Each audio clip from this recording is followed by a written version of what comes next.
How's it going, everybody? This is the Willoughby Report. I am Marcellus Willoughby. This is I'm his dad, Sean Willoughby, aka Uncle Sean, aka Pee Wee, aka Human Calculator. Oh, we can go on for days. That's AKA. Let me get one more. AKA. AKA Big Dad. Sports man. What we're wait gonna be doing? Woe's Junior's daddy, but I'm not Woe's Senior. I'm Woe's Junior. We got Woe's. I'm Woe's Junior. I guess he's Woe's Senior. I guess. No, you gotta add the senior to it. Senior. Nope. No Woe's Senior. Okay, my bad. No Woe's Senior. He's not Woe's Senior. That's fine. What are we talking about today, son? What we bringing to the people? So what we're gonna be talking about some sports. That's what this is. The Willoughby Report is sports. I ain't trying to rhyme, but that's what we're doing. We're here on Zoom. Shout out to Zoom. Thank you for allowing us to do this on here. But yeah, so we're gonna be talking. Look. Sorry. It's telling me my internet connection is unstable. I got to upgrade. We got to get some duckers. You got to better upgrade that internet. We got to get some. We got to get some duckers off this podcast, son. Well, yeah, right. We're gonna be out of business real soon. Sponsor me. Look, they got a grand opening. We got a grand closing. Yeah, go ahead and sponsor me, Carhartt. Got to get that sponsorship money. That's okay. Whoever got that money, bring it in. I know that's right. No, so look, hold on, son. I know you got your thing all set up, ready to go, but can I just do this? Can I just start it off like this? I was waiting. I was holding this. You see this? This is that Santa Claus. We got a Christmas early because we got a new offensive coordinator, and he's the bomb diggity.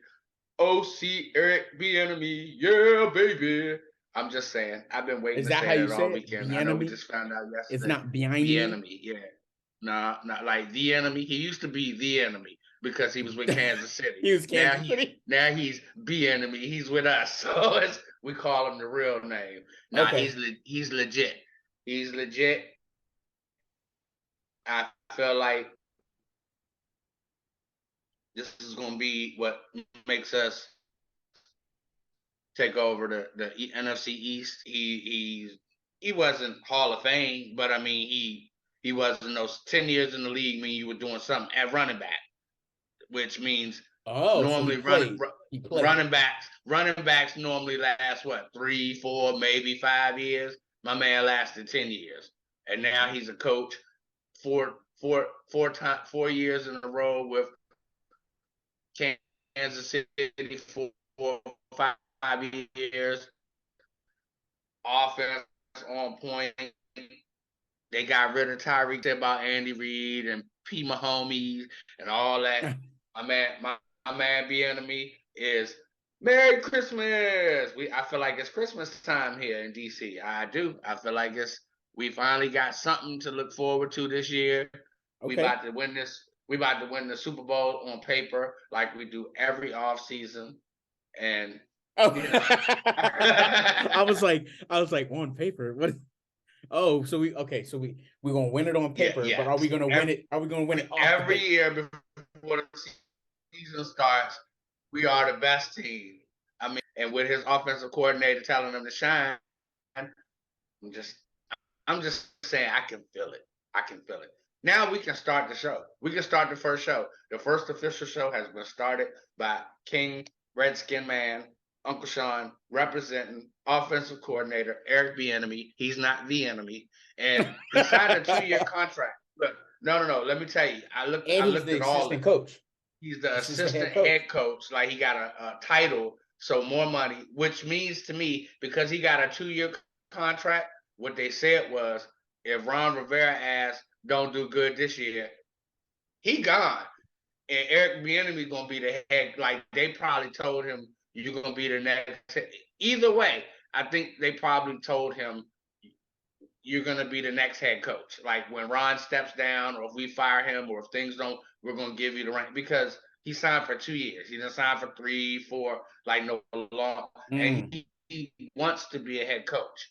So if you think about it, a 2-year contract with a coach who's they keep saying is on the hot seat. And if we get a new owner like we're supposed to, that new owner may be like, "See you, Riverboat. EB, you my man." And we take, but either way, it's looking good. It's looking good this season. Eric Bieniemy's got the tools, the rosters. Now, if we can keep Deron Payne on defense, okay, which is our number one, I think if we're not going to go for a quarterback in the draft, then our number one priority is make sure our defense stays intact. I know you say I see your face. we What don't need a quarterback are quarterback. we really going to go? We don't.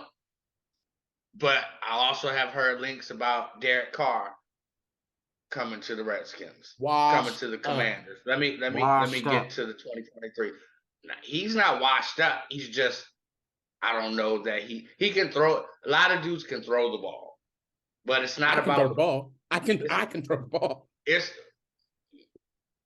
I mean, professional throw the ball, son. I don't mean like I can throw a ball too, and then I'd be hurt like a mug after 2 or 3 throws. My arm hurting. I need a massage. So I mean, what are you saying? Like anybody can throw the ball. That's what I'm saying. Anybody can throw the ball, but Derek Carr, he was like, Derek Carr has never been great. He's never been great. I would never put him in a top 10 or a top 20. In this league right now, you wouldn't put him in top 10? No. Name 10 quarterbacks better than him right now. Patrick Mahomes, Tom Brady. Right now. Now. So Tom Brady just retired. So but I'm talking about this league. In this league. And Tom Brady is in the league. He just retired because he's not playing anymore. So I'm talking about not in the offseason. I'm talking about right now. But is Tom Brady a better passer than Derek Carr, just a better quarterback? See, are we talking passer or quarterback? Because there's a difference. You can have a great passer who ain't a great quarterback. A quarterback encompasses leading, encompasses reading defenses, encompasses. Okay, Carson Wentz can throw the ball. That's why we got him. That's why the Commanders picked him up, because he can hum that ball. But making decisions ain't his greatest aspect. Like, all I'm saying is Taylor Heineke, he ain't the greatest passer, but he can produce out of the pocket. He can make things happen when the play breaks down. But then he also makes things happen in the other direction when things break down. So when you say great quarterbacks, great passer, it's two different things. Like, a great quarterback doesn't necessarily have to be a great passer, and a great passer doesn't necessarily make a great quarterback. So I don't know. Like, when you say Derek Carr, there's not. You say he just depends on back, and that means quarterback and passer, meaning he can throw the ball, and he's not the worst mistake maker. I'd take him over Dak Prescott. Ooh. I'd take him over Dak, and I'm saying that because you're going to hurt a lot of people's feelings. Whose? But that's what I'm saying. You might be saying that because we're Commanders fans, rep Commanders. I know I'm not wearing my gear, but I am wearing the burgundy and gold. Look, Carhartt, we need that. Carhartt, burgundy and gold with the Commanders on it. No, I got you. But I wouldn't choose. I would choose Derek Carr. I would choose Dak Prescott over Derek Carr. I would personally. So you think if Dak Prescott played with the same Raiders team that Derek Carr did, he would have done better than Derek Carr did? Yes. Yeah. Yeah. Yeah, I think obviously, I think if you put Derek Carr with the team that Dak Prescott had, he'd have done better. I mean, although Derek Carr didn't do bad, just the team wasn't winning. I mean, you got to look at individual stats, and then you got to look at, is the team winning? And that's kind of how I look at Dak Prescott, is individual. The team won without Dak.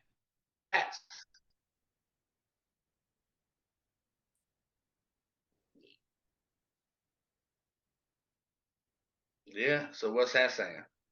He's Tony Romo reincarnated, a little bit more dark skinned. That's all. Can I say? Look, a little bit. A little bit. Look. Can I say that? I didn't want to say he's the black version because that might sound like in politically correct. I ain't trying to ruffle no feathers in the first show. A little darker. Not too much, but no. But back to the Commanders. Yeah. At the end of the day, Philly had their chance. Jalen Hurts, I like him. I like him because when he came out, they were trying to pigeonhole him as like, oh, you can't be a quarterback. The typical how they do the black quarterback thing, like, oh, you should try maybe safety or wide receiver because you're athletic, but we don't know that you can stand. And he took his team to the Super Bowl. Whether he won it or not, whether I was rooting for him or not, at the end of the day, I think he proved it, and he about to get paid. So that is call him a running back, wide receiver, safety, whatever. He about to get paid QB money, and we all know that's what they say. The same thing about Lamar Jackson. And you know, let's talk about Lamar. Let's take a second real quick. I know we way off subject, but we had a whole. We on the subject of. I told you the Willoughby Report is sports, and we on sports, and we talk about NFL. All right, so we ain't off subject. I will say, let me stop you real quick. This is how we talk anyway. Exactly, we just talking. So let me stop you real quick. I will say, for everyone that's watching, sorry if the connection is a little bad on my father's end. Remember, he said I knew you were going to do that. Because it is chopping up a little bit, but the next time you see us, we gonna upgrade. All right, because my son gonna buy me a new computer, right? Hey, Hannah, where's Hannah? Look, I hear somebody in the background saying, "Get your daddy that new computer." It's my dog. Hey, Marty, what? Hey, Marty, my man. Look, hold on. Now that we already talked about the Redskins and Christmas, I'm gonna take this Christmas hat off, but I'm gonna change it up on you. I had my first show gear already. Right now, we gone fishing, as Kenny the Jet was saying on NBA TNT. My Redskins. Let me get the hat right. I can't. There we go. I'm looking at the camera. He said, let me get a hat right." But we gone fishing, like. There you go. Look. So I'm talking a whole bunch of crap right now before the season starts, and we ain't even had a draft or nothing. But I'm hyped. I'm gonna be buried in gold. Bury me that. Anybody that knows me, Uncle Sean, buried in gold. Anyway, and he got me back into the burgundy and gold. So my man was he was non-negotiable on anything for the longest time. He was straight Peyton Manning Broncos, Peyton Manning Colts, and then Peyton Manning retired. And you like what? And I said, once he retired, I was like, what am I gonna do? Come home, my son. Come on home. And I remember. I'll take a 2-second little story. No. How I became a Commanders, Washington football team, Redskins, whatever you want to call them. Whatever you want to call them. AKA HTTR, home to the Redskins, Joe Gibbs. That's my boy. So whatever you want to call them. I remember, I think it was 2 years ago. I was sitting, maybe it was a year and a half ago. I don't remember. We'll say 2 years. I'm sitting in the kitchen, and it was the Seahawks versus the Washington football team, Redskins. I'm gonna just say Redskins. And we were FaceTiming, and I'm like, man, these Redskins suck, Dad. And he was like, just watch. They're gonna come back. And I'm like, Dad, I'm telling you right now, they're not gonna come back. The Seahawks look too good. And I think it was the fourth quarter. They were losing like 32-7. And I'm like, it's 32-7. And he was like, and he said, all right, let's have a bet. If the Redskins win, I'm like, it's the fourth quarter. And he's like, if the Redskins win, you got to become a Redskins fan. And I was like, okay, deal. Tell me why they won like 34-32. I gained a Redskin fan off a bet. how's that? Look, They won 34-32, and I was like, what? And he was like, like, I remember he was like, I'm gonna get you some gear. We're gonna get you. I was like, well, that's all right. Have we got a real man? We got you. and I'm in to the day I die. I will not choose a different team. My man, there you go. Like win or lose, you got because you got to look at it this way. Only one team wins. Oh yeah, Kansas City. That's right. Because that ain't my team, so why would I care? And who won it last year? Was it Buccaneers? Nope. We didn't look. We didn't break up. Look. We still here. Was it Rams? We're just trying to figure that one out. Rams, right? Was Rams last year? That was that was with Stafford, right? Yep, Rams. There you go. Because then this year it was like, and that's why you can't even remember because like these bums won the Super Bowl. They won the Super Bowl. Like they won the Super Bowl and turned around and didn't even make the playoffs the next year. Right. And then the year before that, like, so it's like every year, like, and then it's hard to even remember. All right, who won before Tampa Bay? Before Tom Brady went, who won? Who won the Super Bowl before that? Was it the 49ers? Man.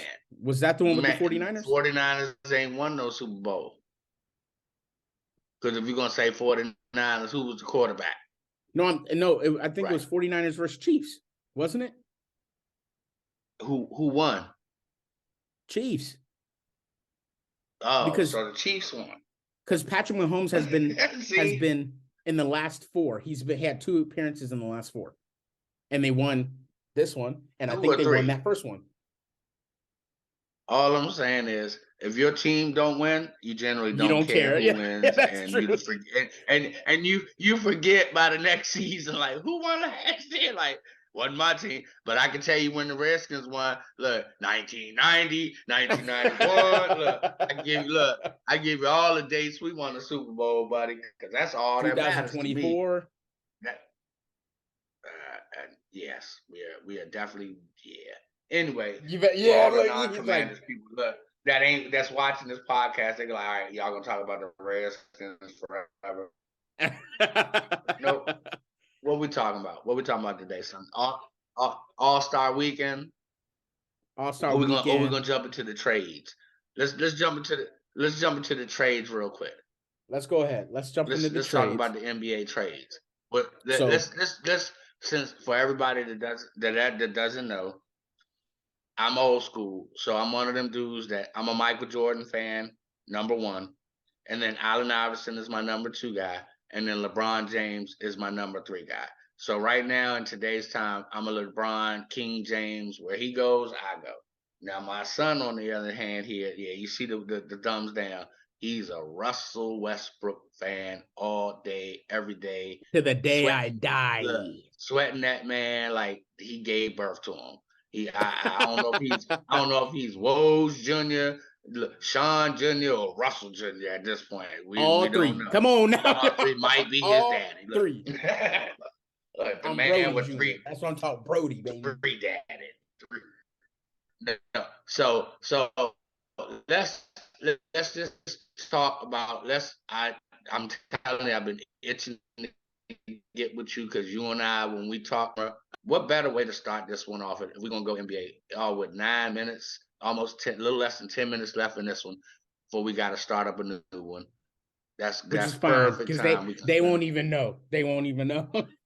It'll just keep going. What's up with your boy Russ? Here's all I'm gonna say about Russ, and then I'm gonna put the ball in your court. My man chilling right now. He ain't thinking about signing no contract. He gonna collect that $47 million and sit back and get a check every week and take a break. Now, granted, he got beat up like a mug at the beginning of the season, at the preseason beginning, when he wouldn't come off the bench, and rightfully so. We've had this conversation. He brought it on himself because he wanted to act like a little prima donna. But I'll be the first to tell you, like I always have, once he decided, hey, I'm gonna come off the bench, I'm gonna be Russ, I'm gonna do me.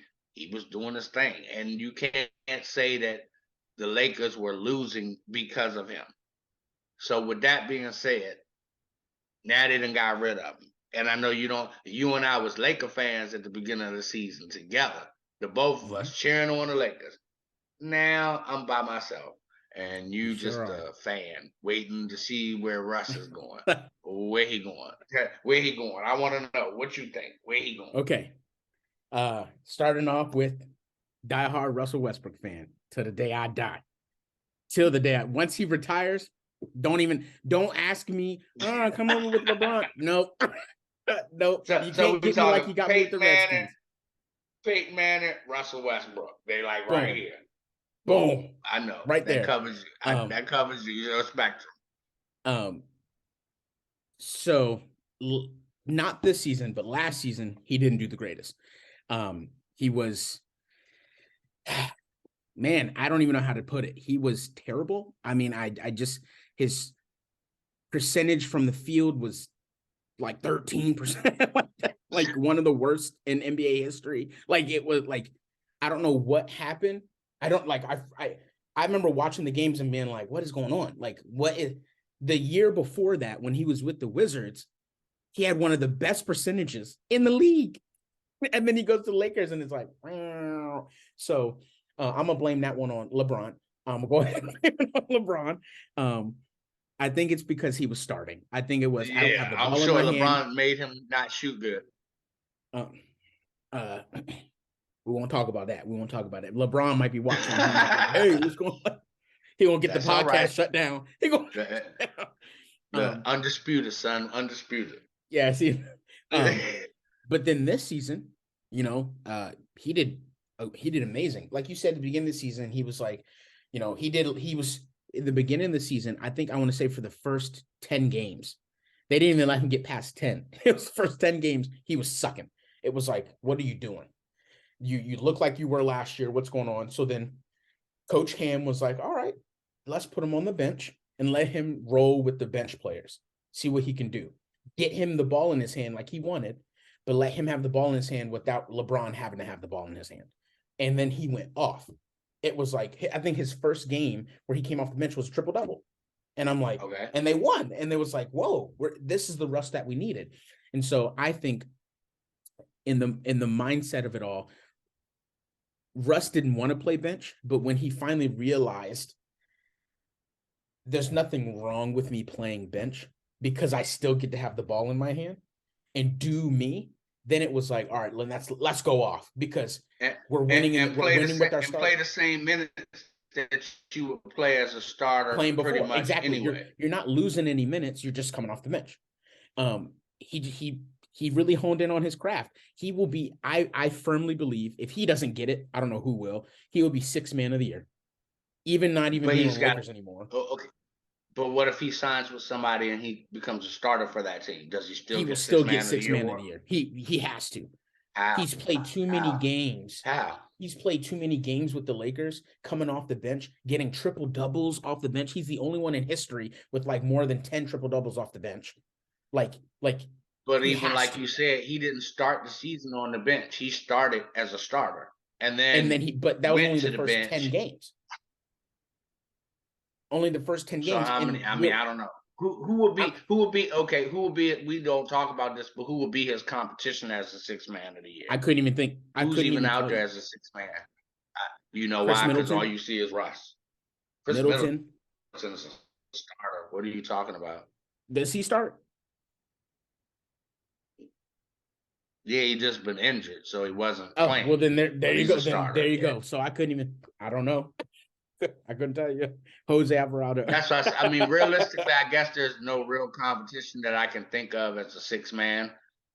I don't know who comes off the bench right now, like that's lighting it up. Like back in the day, you used to have that clear-cut 6th man, like the Jamal Crawfords or the Lou Will, Montrezl Harrell. Yeah, Lou Will. You know what I mean? Like dudes that I come off the bench and I get buckets, and that's what I do. Russ ain't the typical 6th man. And that's what Russ had to be this season. He comes off the bench, but at the same time, he usually finishes the game with the starters. Yeah. Yeah. And that's what Russ had to be this season. So who you think he's going with? You got an idea? Woj Jr. Oh yeah. So he's been talking with the not who you want him to go to. I know who he will go with. Thinking like Russ, being the number one Russell Westbrook fan, he's been talking with the Bulls, the Heat, the Wizards, and the Clippers. If he wants to go with the money route, I want to. What money are we talking about now? Okay. After a buyout, whoever gives him a contract, I think after this buyout, whoever he goes with, that's where he's finishing his season, his career. He will finish his career with that team. So you admit he's on the downside of his career? Yeah, I think everyone knows that. I think he's on the downside of his career. I think Kevin Durant's on the downside of his career. I think Curry's on the downside of his career. LeBron. I think all those guys are now starting. I was waiting on that. LeBron's in his prime. What are you talking about? He averaging more points now than he did. Ooh, boy, let's not get started on the King.